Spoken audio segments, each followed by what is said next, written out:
السلام عليكم ورحمة الله وبركاته. أهلا وسهلا بيكم في قناة أكاديمية عواد. النهاردة إن شاء الله هنتكلم في موضوع بيهم ناس كتير، وفي ناس كتير مش عارفة الفرق ما بين الثلاث حاجات اللي هنقولهم دلوقتي. أول حاجة القيمة الإسمية والقيمة الدفترية والقيمة السوقية للسهم. التلات حاجات دول في ناس كتير ما تعرفش الفرق ما بينهم. هنقول الفرق ما بينهم كده في إيجاز بسيط، وإن شاء الله المعلومة توصل لحضراتكم في أبسط صورة ممكنة. أول حاجة هنبتدي بيها القيمة الإسمية. القيمة الإسمية للسهم يعني أنا دلوقتي هطرح شركتي في البورصة المصرية. شركتي دي أنا أول حاجة هنبتدي بيها القيمة الإسمية. يعني إيه القيمة الإسمية؟ أنا دلوقتي واحد عنده شركة عايز يطرحها في البورصة المصرية. الشركة دي ليها أصول، الأصول دي تقدر بفلوس. طيب أنا دلوقتي عايز أطرح شركتي في البورصة لغرض. إيه هو الغرض؟ التمويل. أنا محتاج تمويل ومحتاج فلوس. طيب أنا محتاج كام؟ فرضا مثلا أنا للتبسيط مثلا أنا محتاج 1,000,000 جنيه. تمام؟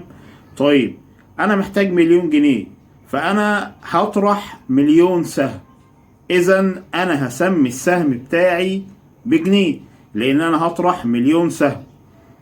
ممكن لو أنا مثلا عايز أطرح مثلا 10,000,000 سهم، إذا أنا هخلي السهم بتاعي ب10 قروش، لأن أنا محتاج 1,000,000 جنيه. دي القيمة الإسمية، إن أنا بسمي السهم على حسب أنا محتاج فلوس قد إيه، وعلى حسب عدد الأسهم اللي هطرحها. بس ده بشرط إن أنا الفلوس اللي أنا محتاجها كتمويل ما تكونش أكتر من أصول الشركة. ما ينفعش.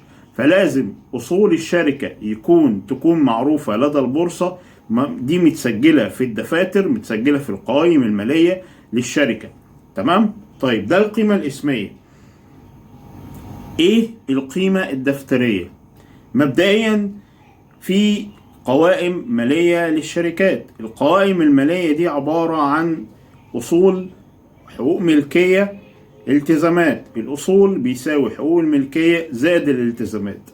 طيب إيه القيمة الدفترية؟ القيمة الدفترية هي بتساوي حقوق الملكية على عدد الأسهم. طب يعني إيه حقوق ملكية؟ حقوق ملكية يعني أنا واحد مساهم بدفع فلوس في الشركة، بدفع فلوس عن طريق اللي أنا بشتري أسهم.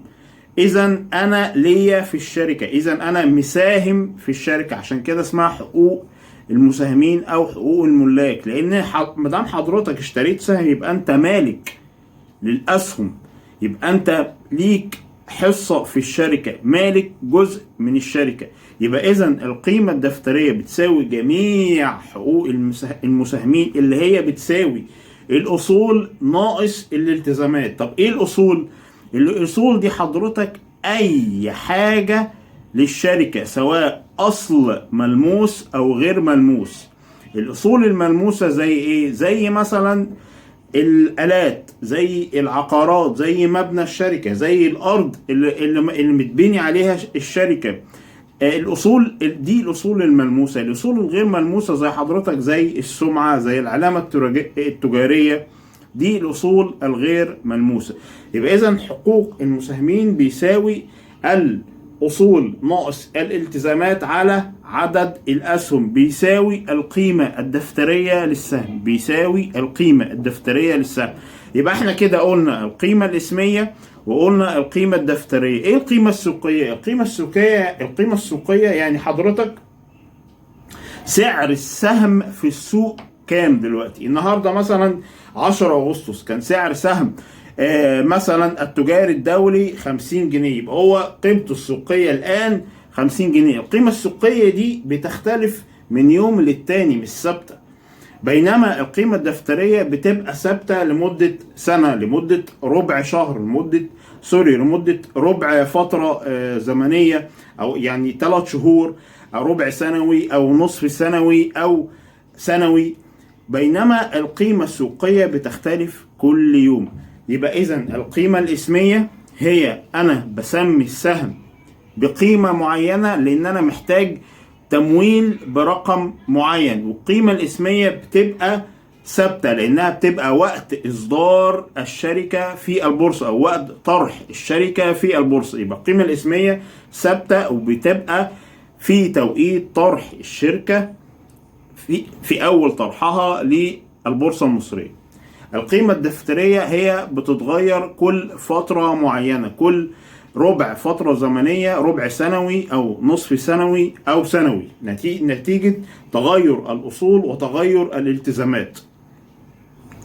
دي تاني حاجة القيمة الدفترية. القيمة السوقية بتتغير كل يوم وكل لحظة. يعني حضرتك كل لحظة السهم ممكن يرتفع ربع في المية، نص في المية، ينزل ربع في المية أو نص في المية. فالقيمة السوقية بتختلف كل يوم كل لحظة. ده كان حاجة أو نبذة بسيطة عن ال3 فروق ما بين القيمة السوقية، القيمة الاسمية، القيمة الدفترية.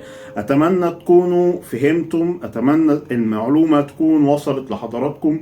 إن شاء الله الفيديو يكون عجب حضراتكم. انتظروني في فيديوهات قادمة. أتمنى الاشتراك في قناة أكاديمية عواد، وأهلا وسهلا بكم في قناة أكاديمية عواد مرة تانية. شكرا جدا، ونلتقي في فيديوهات قادمة. شكرا.